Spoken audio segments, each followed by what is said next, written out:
avui ens volies parlar, Roger, dels clubs de cànnabis, perquè a més n'has visitat un, han proliferat molt, ens deies els darrers anys, 2 anys de 50 hem passat a 200, avui fa un mes, ho dèiem abans, que l'Uruguai va legalitzar el cànnabis, és el primer país que ho fa, a començaments de gener també en vam parlar, l'estat nord-americà de Colorado n'autoritzava la venda en establiments especials. Doncs bé, el govern espanyol vol prohibir el cultiu domèstic de cànnabis i endurir les sancions per la tinença d'aquesta droga a la via pública. Nosaltres en volem parlar, doncs, justament d'aquestes sancions amb l'Enric Batlle, que és psiquiatre de la unitat d'addiccions de l'Hospital de Mataró, i amb en Francisco Blázquez, que és president de la Comissió de Drogues del Col·legi d'Advocats. I la primera pregunta seria, en el moment en què estem sancionant el cultiu, estem assegurant que disminuirà també el consum?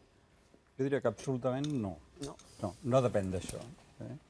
A més, hi ha un cas paradigmàtic, que, per exemple, a Holanda el consum està regulat des de fa molts anys i és un dels països europeus on hi ha menys consum entre la població de cànnabis. O sigui, el prohibir, la política prohibicionista, sancionadora, no arregla aquest tipus de problemes. Pel que fa a l'àmbit legal de la futura llei de seguretat pública, és molt més restrictiva. Repassem els punts principals d'aquesta reforma. Les sancions mínimes per tinença a la via pública passen de 300 a 1.000 euros. Les màximes continuaran sent de 30.000 euros. El cultiu que no constitueix delicte, és a dir, el cultiu domèstic destinat a l'autoconsum, es castigarà amb entre 1.000 i 30.000 euros. Senyor Blázquez, a veure, en el moment en què les sancions van destinades al que és la tinença, al cultiu de cànnabis a la via pública, però no al consum, això té algun tipus d'explicació? Perquè, clar, algú pot estar pel carrer fumant, però el que no poden fer és tenir-ne ni cultivar-ne. Bien. Primero permíteme rectificar porque las multas pueden ir hasta 600.000 euros. Ah, sí?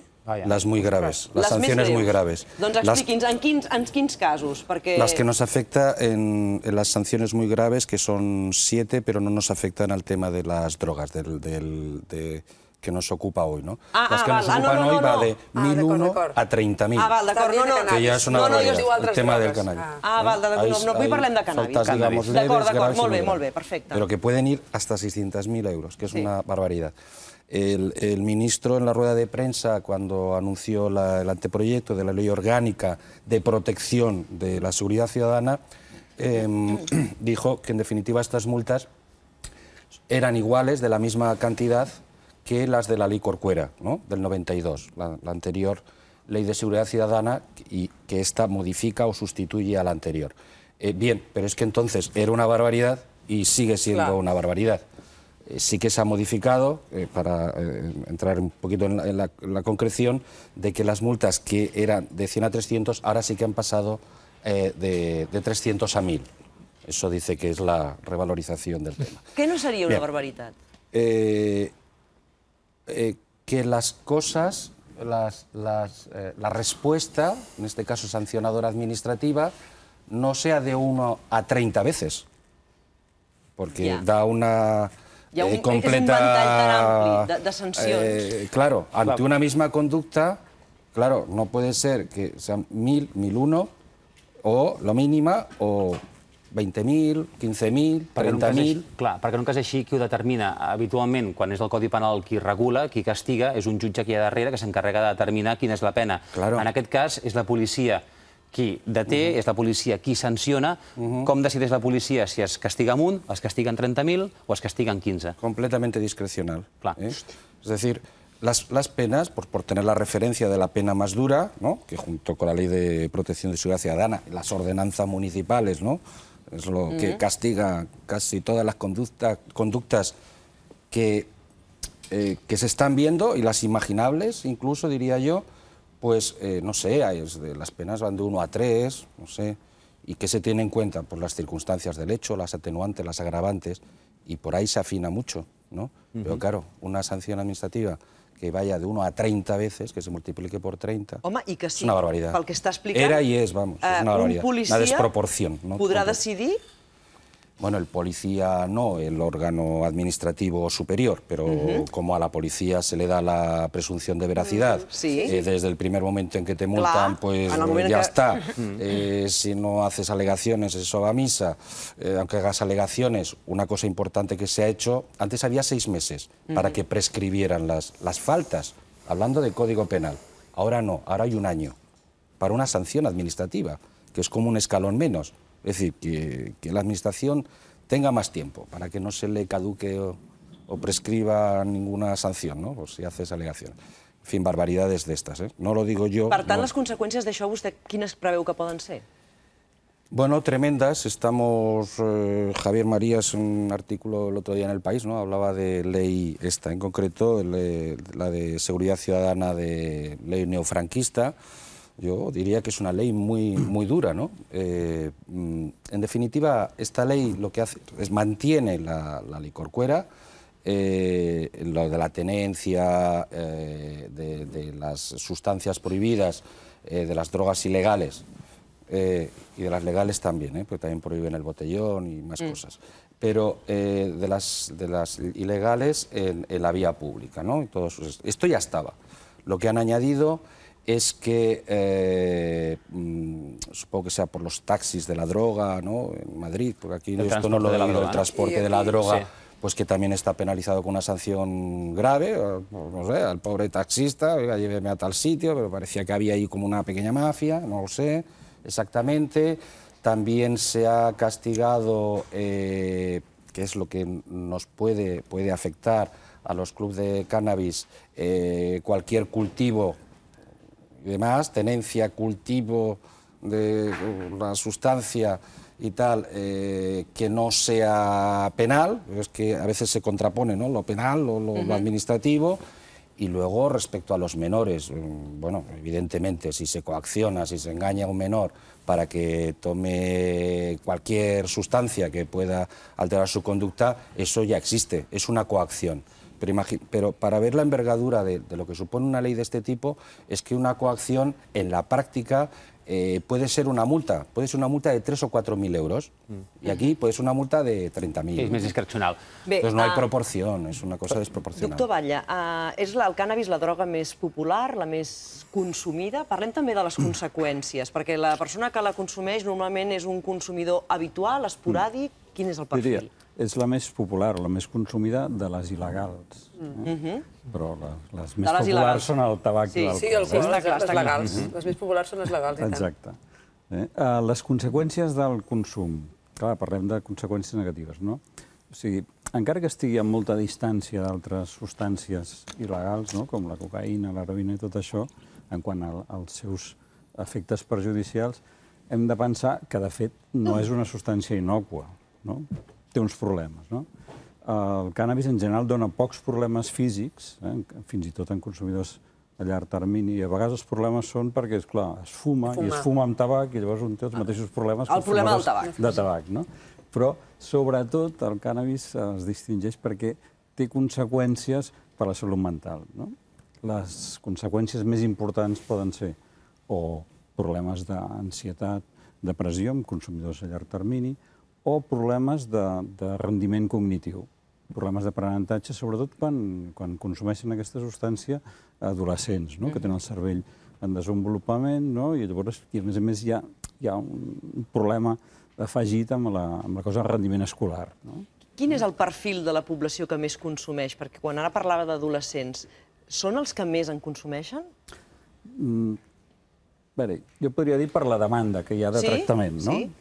Hi ha dos perfils. Per un cantó, hi ha els adolescents que han tingut algun problema amb el consum o que ens han arribat per una via que ara no es podrà fer a partir d'aquesta llei, que és per la via de commutar la sanció administrativa per un tractament o un programa d'informació. No es contempla la llei. I això era una manera d'arribar als adolescents que encara no han tingut problemes greus de consum, i era una manera molt útil. I els adolescents venen voluntàriament? O venen amb els seus pares? Quan és aquest cas, venen a commutar una sanció. Sí, en aquest cas venen voluntàriament. Però en la majoria de casos els adolescents venen voluntàriament, perquè han tingut algun problema, perquè hi ha una pressió familiar, també. Segurament. També és veritat, no? Doncs aquest és un perfil. I l'altre perfil són, al contrari, persones de més de 50 anys que porten molts anys fumant, porten molts anys consumint cànnabis i han començat a tenir problemes, o ja fa temps, que tenen algun tipus de trastorn relacionat amb el consum. Com per exemple? Poden ser trastorns psicòtics, poden ser trastorns que deia cognitius, no? O sigui, no s'ha demostrat que el cànnabis pugui produir demència, però sí que s'ha demostrat que afecta àrees cerebrals que tenen a veure amb la memòria, la concentració, no? Llavors això, amb grans consumidors que porten molts anys consumint, clar, evidentment els hi porta una sèrie de trastorns. Algú que ha consumit durant un període de temps molt important, molt llarg, després ho ha deixat de consumir, els efectes poden aparèixer al cap de 10-15 anys? No. No? No. Quan es deixa de consumir? Quan es deixa de consumir, alguns efectes perjudicials desapareixen i altres potser no. O sigui, poden haver-hi seqüeles. O sigui, la majoria de drogues poden arribar a produir lesions al cervell, i algunes coses d'aquestes permaneixen. D'acord. I com es tracta? El trastorn psicòtic pot ser que permaneixi tota la vida. I com es tracta a les persones que són addictes a aquesta substància? És a dir, amb altres drogues els dona algun tipus de substitutiu, no? En un cas de cànnabis, com es passa el període d'abstinència? Com es fa? A nivell de medicació no hi ha una medicació específica, fins i tot, jo diria que no hi ha una medicació específica perquè no cal, no? Per entendre'ns, no hi ha fàrmacs per ajudar a la desintoxicació perquè la síndrome d'abstinència de cànnabis és molt poc intensa, no? Modifica molt poc la vida quotidiana del pacient, de la persona que es posa en tractament. En tot cas, es fan tractaments simptomàtics. Si una persona deixa de fumar perquè ho ha decidit i per això s'ha posat en tractament, deixa de consumir i està nerviós o no pot dormir, prendrà un ansiolític o prendrà un antidepressiu si té símptomes depressius, però no hi ha un fàrmac específic. Hi ha medicació i s'ha de medicar quan es tracten les conseqüències del consum. La cànnabis pot arribar a provocar trastorns psicòtics, llavors s'ha de tractar com es tracta un trastorn psicòtic. Bé. Ara, perdó. No, digui. Anava a dir, a part del tractament farmacològic, sobretot el tractament es basa en el tractament psicològic, que es fa a nivell ambulatori, pot ser individual, pot ser de grup, pot tenir un enfoc de motivar a l'adolescent, sobretot, a que entengui les conseqüències del seu consum, però sobretot és tractament psicològic. Com dèiem abans, han proliferat, i de quina manera, de 50 a 200 en els 2 darrers anys, els clubs de cànnabis, i n'hem pogut visitar un, Roger. Sí, n'hem pogut visitar. Ha estat fàcil poder que t'obrin les portes d'entrada? Doncs, aviam, ho hem parlat durant unes setmanes. Ells estaven molt avasats a que poguéssim entrar. Habitualment costa poder entrar, però també interessa a la comunitat d'associacions que es dediquen als clubs de cànnabis que es pugui ensenyar el que hi ha dins, perquè ells volen ensenyar amb tota transparència el que es fa dins. De 50 a 200 a Barcelona en 2 anys. A Catalunya hi ha 300 clubs d'aquest tipus. 80 a Ciutat Vella, que és el districte de Barcelona que més acumula. Una proliferació que es creu que ha estat perquè la gent ha passat al mercat negre en aquests llocs perquè diuen que fumen amb més tranquil·litat i saben el que compren i és més segur. Ara veurem unes pàgines web capturades on es pot veure com aquest fenomen ha anat a més, en certa manera, perquè el turisme de cànnabis de Barcelona també és un fenomen que s'està donant. Això són webs que es poden trobar fàcilment a internet on et diuen que a Barcelona pots venir a fumar, que hi ha uns clubs on amb facilitat, pagant 20 euros, pots entrar i allà pots consumir drogues amb facilitats. Aquests són alguns dels clubs que es dediquen a buscar turistes perquè han vist un filó. N'hi ha alguns d'aquests, n'hi ha d'altres, que és com el que jo he pogut visitar, que rebutgen totalment aquest turisme de cànnabis i diuen que això no s'ha de fer perquè dona una mala imatge de la ciutat i que només són comunitats tancades que es dediquen a consumir i que no estan traficant perquè són gent que s'ajunta i que el que fan és ficar uns diners per poder cultivar conjuntament. A l'hora d'enregistrar aquest reportatge et van posar algun tipus de condicions? Això ho ensenyes, això no? Bàsicament, el que vam pactar és no revelar exactament on estava aquest local, perquè habitualment ens explicaven que quan surten per televisió d'aquests locals és fàcilment que la policia hi faci algun tipus d'intervenció. Si voleu, veiem quins personatges hi havia dins d'aquest club, que veurem que hi havia des de gent jove a també altres perfils més adults, com fins i tot un advocat. Yo consumo desde los 14 años de forma diaria. Y es una garantía, pues precisamente para alguien de mi edad, de tener un suministro fiable. Entre 17 i 18 anys, va. Vaig començar comprant al mercat negre, evidentment, fins que vaig passar a cultivar. Els requisits són uns quants, és a dir, s'ha de ser major d'edat, s'ha de ser prèviament usuari de cànnabis i algun soci que ja sigui actiu en l'associació ha d'avalar aquestes condicions. El soci, doncs, quan presenta la sol·licitud de soci, al mateix temps, si vol participar en el cultiu col·lectiu o compartit, el que fa és comprometre's a una demanda, a una necessitat de cobrir que té aquest soci, és a dir, un consum, per exemple, bimensual de 50 grams, per exemple. Igual me dejo un poquito, unos 60, unos 50 euros, unos 10 euros por semana, un poquito más a lo mejor, pero son 2 gramos, 3 gramos a la semana. Yo he hecho de todo, desde comprar en la calle más oscura hasta cultivar en mi casa. Un club em serveix per ser jo cultivador a través del club. És una associació amb persones que ens juntem per poder cultivar entre tots. La clau de tot això és que nosaltres no en fem cap lucre, no en fem una propaganda, no derivem el nostre cànnabis a tercers. Això és una associació sense ànim de lucre, amb la qual cosa nosaltres tots els beneficis que pugui generar l'associació s'han de reinvertir sempre en la pròpia associació. De manera que d'alguna manera no estem fora de la llei, però tampoc la llei ens contempla. Vol dir que tampoc és del 100% legal, però no és il·legal. És una situació legal que té necessitat d'una regulació. Deixa'm que et faci una observació.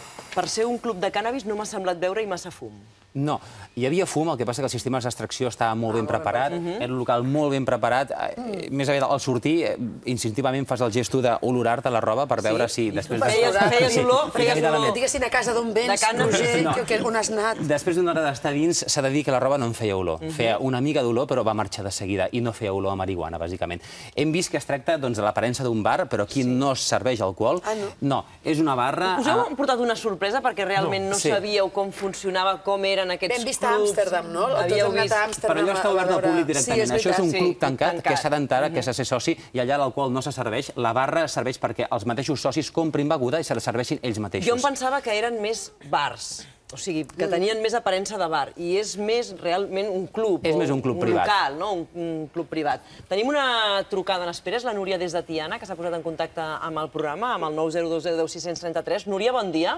Hola, bon dia. Endavant. Tenia alguna consulta a fer-nos? Digui. Sí, resulta que jo sóc malalta crònica i el metge m'ha dit que tenia que prendre marihuana. Però, bueno, jo no la prenc fumada, És o amb oli o me la prenc l'herba tal qual amb una miqueta de pernil dolç mastegada. Això em va molt bé, em calma molt el dolor i, a més, em va molt bé pel sistema nerviós perquè em relaxa. I vostè tenia una pregunta pel senyor Blázquez, suposo. Sí, com està el meu cas? Perquè, o sigui, el meu cas és una associació que és només per malalts crònics. Aleshores, et venen l'herba, no? I no és fumada, és diferent, no té efectes estranys. Llavors, com queda el meu cas amb la nova llei? Molt bé, doncs moltíssimes gràcies per la seva trucada i la respon el senyor Blázquez.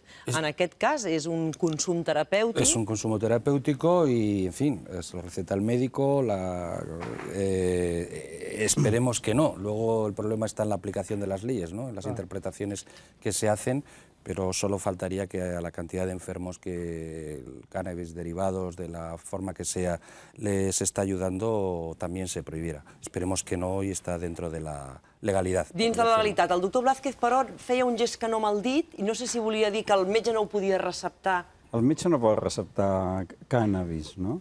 No pot receptar que tu agafis herba i la fumis. No pot aconsellar, perquè pot anar bé... Aquestes coses de la llei, aquestes coses. Ha d'aconsellar, però no receptar. Hi ha països que ho tenen regulat i que el metge pot receptar cànnabis i no pot anar a comprar a la farmàcia. I sembla que les lleis de nivell europeu van cada vegada més cap aquí, no? Bèlgica, Holanda, Dinamarca... Per això comentàvem abans amb el Patxi que anem a la direcció contrària. Anem a la direcció contrària. Està claríssim. El món va cap a un cantó i nosaltres anem cap a l'altre. Va anar fatal.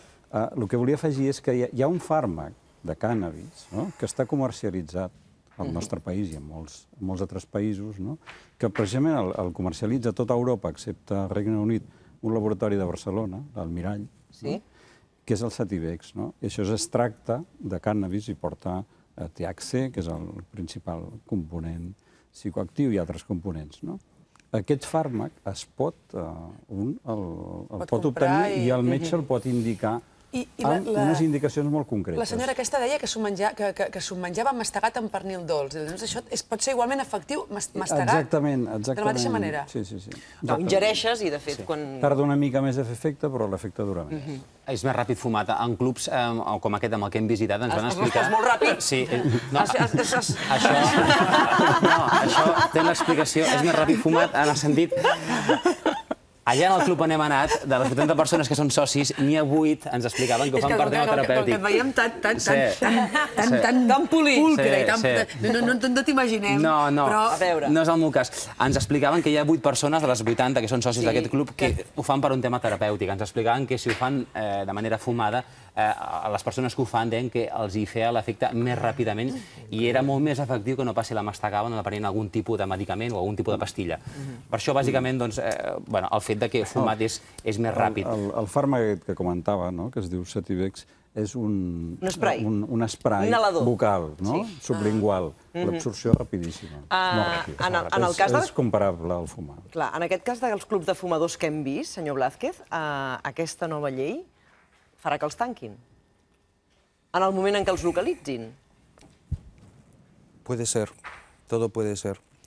El veig molt resignat.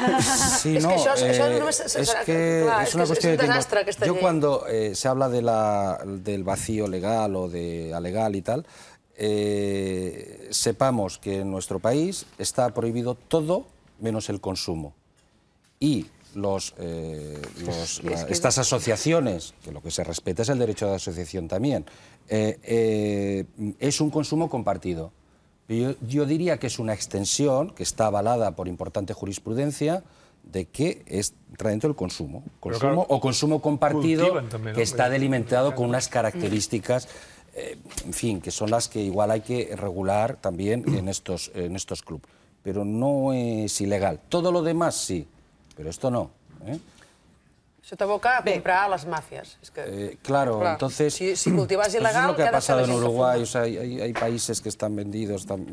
Dice, hay que salvar eso. No podemos seguir con la hipocresía penalizadora, criminalizadora de hace 50 años en que se han puesto todos los medios tal y no se ha conseguido nada.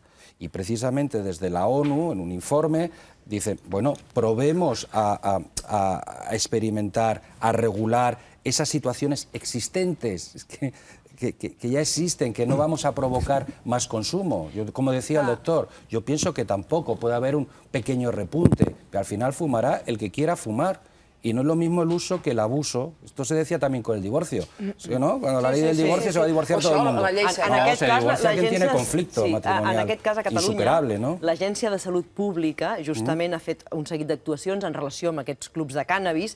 Amb quins objectius? Doncs amb diferents objectius. D'entrada, permetre conèixer millor la realitat d'aquest fenomen, permetre accedir a la població usuària de drogues per establir mètodes després de detecció precoç, evitar el contacte del consumidor amb el mercat negre, possibilitar conèixer la composició, la potència, l'adulteració de la planta, dels seus derivats. Totes aquestes actuacions que, per exemple, s'estan fent des d'aquí, des de la Conselleria de Salut, quedaran en no res amb aquesta nova llei? No, hay que correr más, ¿no? Todo el trámite legislativo... Fer una nova llei a Catalunya, està dient vostè? Sí. Fer una llei diferent. Diferente. Ah, molt bé. Es que, claro, esto es estatal, pero aquí lo que se regula es algo que ya existe, que es a nivel administrativo, y que, digamos, no se lo puedan cargar tan fácilmente, sino que se corra, que no se duerma porque la cosa está en un punto candente. Senyor Blázquez, doctor Batlle, gràcies per acompanyar-nos avui als matins a TV3 per parlar d'aquesta nova llei. Digui. Quería precisamente que nuestro grupo de trabajo, que es interdisciplinar, hacemos unas jornadas el día 30 de este mes donde profundizamos, vemos todo el tema internacional, no solo en Uruguay y Colorado, sino en otros países. Portugal habría que estudiarlo, está muy cercano y también hay unas posturas diferentes. Y hacemos un 25 aniversario reflexivo con todos los aspectos pasado-presente y nos lanzaremos también al futuro del tema drogas. Molt bé, doncs gràcies per tots els seus aclariments avui als